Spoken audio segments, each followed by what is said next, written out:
Life lesson number one.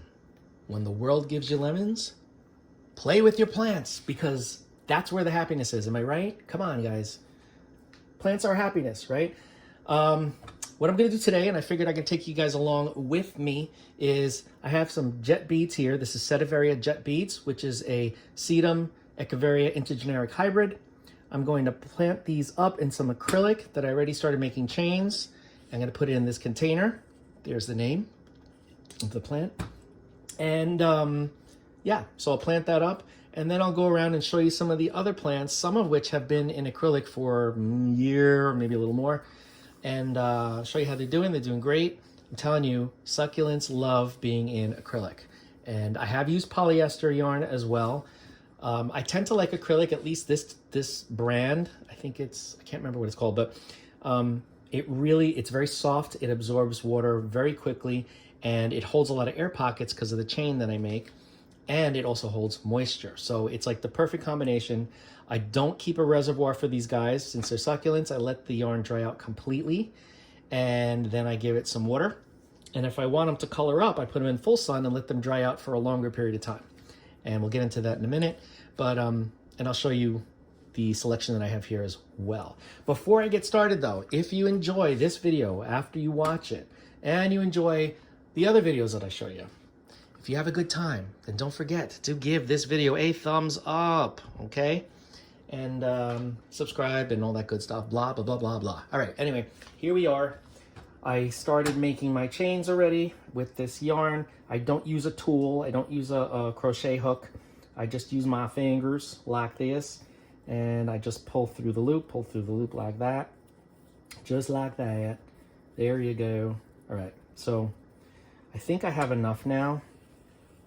It's hard to judge, but I think this is good because it's going to be fluffed up. So let me just cut this and finish making some loops with what's left, like this. Another thing with the acrylic is because of the fact that it holds moisture and it holds oxygen pockets and it's inorganic, once the plants are established, there's a very minimal chance of getting root rot. Like once I have my plants acclimated into the acrylic, very, very rarely, if ever, have I had a root rot situation. Sometimes once you pot up your plants, if it's too wet, like if I have to wet this, right, in order to plant these guys in it, but I can't keep it sopping wet. I just have to have it slightly damp with all the air pockets in there, just so that it holds firm the new plants that I'm putting in there. If it's too sopping wet, because these plants have all these wounds from clearing off the soil, and some of these roots may have been broken when I clean them, there is a chance of getting a rot situation if there is still some soil debris and too much moisture. So just keep that in mind. Let me just get rid of this little end here because I don't like the little rat tails. Okay. So here we go. I'm just going to run to the sink. I'm not going to take you with me because it's going to be 5 seconds, but I'm going to open this up, moisten it down. First, I'm going to soak it, make sure that it absorbs all the moisture, gets rid of, too much of the air that's in there. And then I'll squeeze out the rest of the water. So this is what it looks like. Looks like hair, blue hair. Okay, I'm just going to rinse it off quickly in the sink. All right. There we go. Okay, so this is what I'm left with now. Damp, but not sopping wet, as you can see. If I squeeze it, I don't get any water coming out, right? But it is definitely damp and moist to the touch. So let me cut off this rat tail over here too. Okay. Very, very easy. And again, I always have to say this because you always have the naysayers and the people that say, I don't like that. Why are you doing it? Nobody has to do this. I'm not telling anybody to do this. I'm just showing you what I do, what I enjoy doing, okay?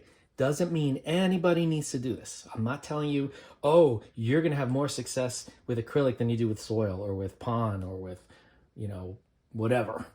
I'm not saying that at all. I'm saying for me, this works pretty well. And I'll show you what that's about in a minute. So all I do now, a lot of times I cut the roots off completely and start them from scratch. These roots are so healthy. They're very firm and very white that I'm not even going to do that. I'm just going to nestle them in nicely, make little holes in here, If they're too long like that, I could just wrap them around the stem like this and stick them in like that. But again, it doesn't have to be really neat or anything. And if I don't have enough room, I could also put some of these into water culture, only because I'm running low on my gritty mix for succulents, and I want to save that for something that really needs it, a very touchy plant, before I get a new shipment in of that. Okay, let's see, we got a little room in here somewhere. Let me see, I gotta fit these in somewhere. I'll put them all the way on the edge like this. I can watch the roots develop, wrap it around. It's amazing how sturdy these plants are. I remember in the beginning when I first started working with succulents, I had a lot of issues because I was growing them in soil, and in the indoors, it's not always easy. Depending on what type of succulent you're growing them indoors can be a challenge, you know, for certain genera. Okay, so there we have it. Good enough for now, even though the tallest one is sticking out. I don't care, that's fine. Okay, that's it. That's all there is to it. Just want to tuck in the rest of the soil in there. There we go. So the cool thing is these grow kind of like upright and less than trailing. They kind of grow upright, and they're more, I don't know what you call it. But anyway, I'm excited to see these grow like little trees. And there's a little bit of white. It's not a mealybug. It's just some white powder. Okay, might have been just water stains. So anyway, the good thing about this intergeneric hybrid is they tend to grow more upright. And now that I'm done with this, I will show you one that has been in acrylic for a long time. This, you may have seen this in another video that I've shown.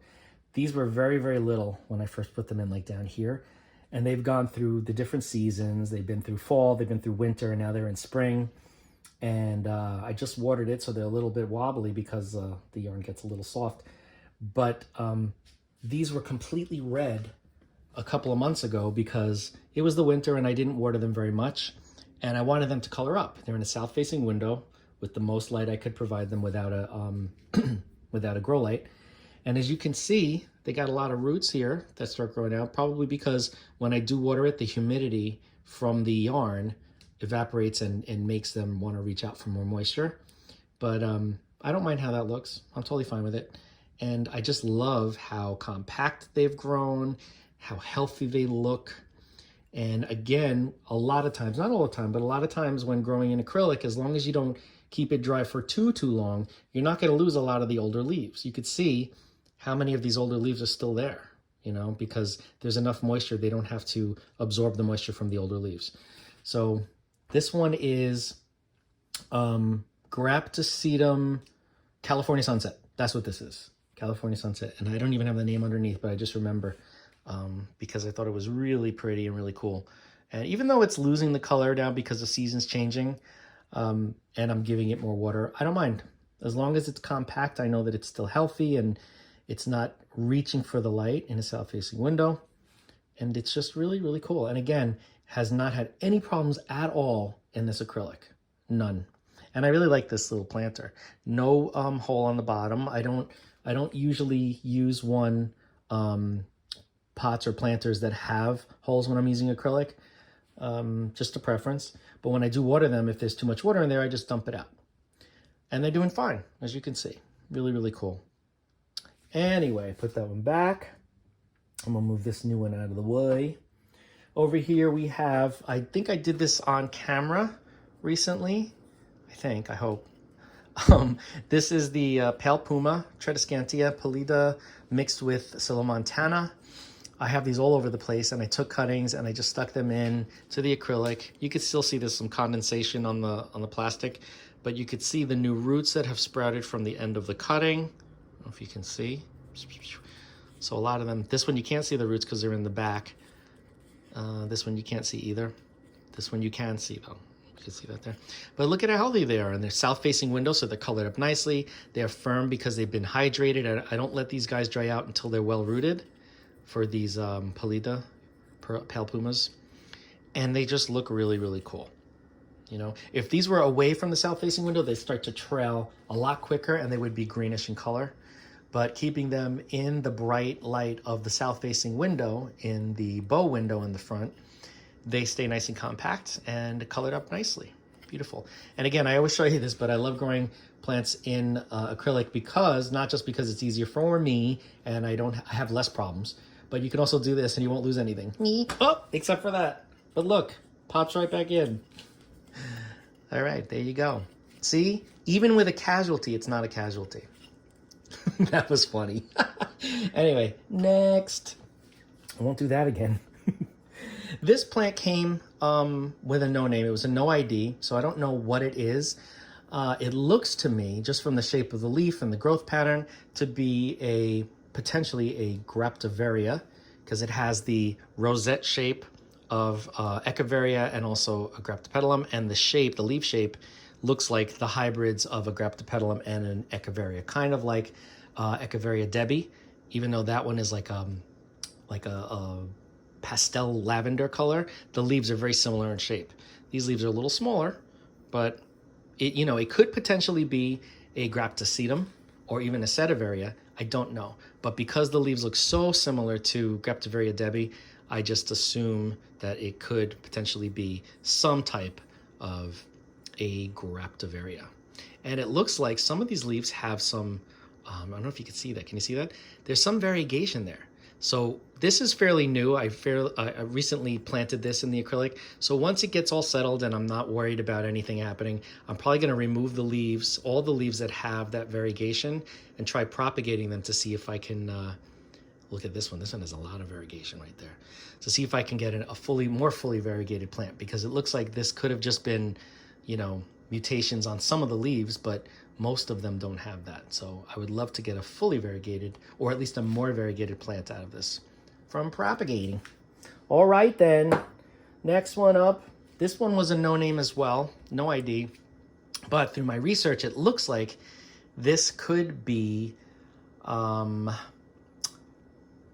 Topsy Debbie, or it's like a topsy-turvy mixed with the Graptoveria Debbie, something like that, because you can see it has like those really weird shaped leaves. Very, very interesting. This one I popped into acrylic a few weeks ago, I'd say, and you can see there's still condensation there, but I'm not watering this again until I know for sure that I have some root growth, because again, when you first plant these guys in, you kind of have to let them acclimate and root themselves into the medium. This way you won't have any type of rot situation on any of the roots that died off, because I did not start this one from scratch as far as the roots are concerned. So I don't want this to have any problems. It's already been growing and giving off some new leaves, but that doesn't mean anything, because these plants can do that just from reabsorbing the older leaves. And you see there are a couple of dry leaves down there that I'm not going to remove yet because I don't want to disturb it. I'm not going to turn this one upside down. That was so funny. That should be a blooper reel. Anyway, so really, really pretty. I like this plant. And again, all of these are in the south-facing window because I know that that's the best light for them. Here is, well, actually, let me show you this one first because it's going to flop over if I move the other one. This is a very old plant that's been in acrylic for a long time. You can see how old that acrylic is. It's discolored. And this one, it's a Graptopetulum paraguayense. It is the ghost plant. And I just wanted to see how tall it would get, because usually they flop over and trail and then they break if they get heavy. But I have it staked up because I just wanted to see how tall it would get. And I think I was influenced by my friend. Hi, Cindy. So let's see how tall it is now. Look at this. Look at this. Look at this. Doot, doot, doot, doot, doot, doot. There we go. It is really tall and floppy. But again, it's just an experiment to see how it looks, if it will grow really, really tall, how tall. And so look at that. I haven't measured it, but it goes all the way up there, as you can see. Roots are all over the place in here. I let this dry out a lot. It doesn't mind. It does eat, some of its older leaves when that happens. As you can see, there's some leaves missing. This one is one of the oldest, but everything else has been eaten. I don't want to say eaten, reabsorbed. But look at this. Look at this rosette at the top. It's just so cool looking. I love this. Love it. Okay, let me put this one back. Again, very old, or I don't want to say an old plant, but it's just a plant that's been in this acrylic for a long time. Next one up I want to show you is, this is Sedum Sunstorm, is it? I can't remember. Firestorm. So this one has been an acrylic in a self-watering container. I just filled it with water. I'm not going to keep this reservoir. I'm going to dump this out. Actually, I'll dump it out right now. How about that? I just wanted to thoroughly soak the acrylic. There we go. Want to thoroughly soak the acrylic, and then I dump it out. And this plant has been doing really well. These are very slow growers. Again, south-facing window, but it never colored up like it would if it was in the blazing hot sun outside. It gets really red, like a bright red orange.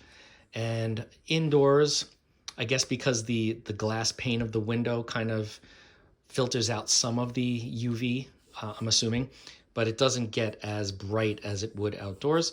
But I still love it. I love the shape of the leaves. I love that the outer part of the leaves, the edges have the color, and it's like this pale light green on the middle. And yeah, I just think it's really cool. Again, a slow grower, but it's doing just fine. Hasn't lost any leaves. It hasn't absorbed any of its old leaves. You can see they're all the way down to the base, and it has new growth coming out all the time. Even though it's very slow, it has growth. And for these guys, I haven't been fertilizing them at all. Graptopetalum doesn't need anything. It'll just grow no matter what. But some of these other ones I may be able to get to grow a little faster. I just know that sometimes when you give fertilizer to some succulents, they grow quickly and they lose their color. So I don't want that to happen. But yeah, really, really cool. And lastly, I have this one here. This I just chopped up to propagate. This was sold, I don't think it was accurate. It was sold as a new hybrid of Sedum morganianum, I think that's what it is, which is like the burro's tail, the burrito. They said it was a variety of that, but I don't even know if that's true because the shape of the leaves, it just looks different. It doesn't look like any of those. And if you look over here, it almost looks like a Graptosedum of some type, you know, or a Sedeveria. I don't know, Sedeveria. Probably a Graptosedum. I really don't know for sure, but you could see how woody the base is in there. I don't know if you could see it, but every time that I pull some leaves off, I just throw them in here to kind of make this fuller. And I've been pulling leaves off of here. The leaves don't come off as easily as some other succulents. You kind of have to really work them to pull them, which I like because burrito and burro's tail, morganianum, when you touch, if you look at them, they'll drop leaves. That's pretty much what happens with them. They're very, very sensitive. So this one, not so much. I could bang into it and the leaves stay on. You really have to toy with them to remove them. And I like that. I like sturdy plants like that. You don't have to worry about their, oh, so sensitive. So yeah, this one has been an acrylic. You could see there's a little bit of reservoir here that I can empty out. I just haven't been really tending to this lately. So I just left there a little reservoir in there. But it also, this one I've been giving Nutricoat fertilizer to. I think because I just wanted to try to make it grow faster so I could take more cuttings and more cuttings and more cuttings because you can't tell now because I cut so much of it off, but the shape of it, it's really, really cool.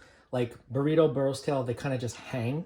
That's the way they grow. These kind of grow kind of outward and down. It's a very interesting plant. I wish that I could figure out what this was. It's not a Sedeveria lilac mist. I have that. Similar look, except the leaves are a little bit wider and more tightly clustered. So I know it's not that. I'm just not sure. I've been doing some research. I can't really find it. But again, the person I bought this from said it's a new hybrid. So, ooh, I don't know if that's true. But anyway, yeah, I enjoy this plant a lot. I just want it to look better. It looks kind of messy and scraggly, only because I've been cutting it and it just wasn't a pretty presentation when I first got it as it is. But I'll figure something out. The cuttings that I took, I put into something like this, and it's growing like an octopus. So they're like legs coming out of the acrylic. But we'll see what happens.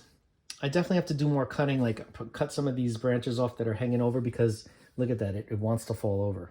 You know what I mean? And I don't like that. I want it to look nice.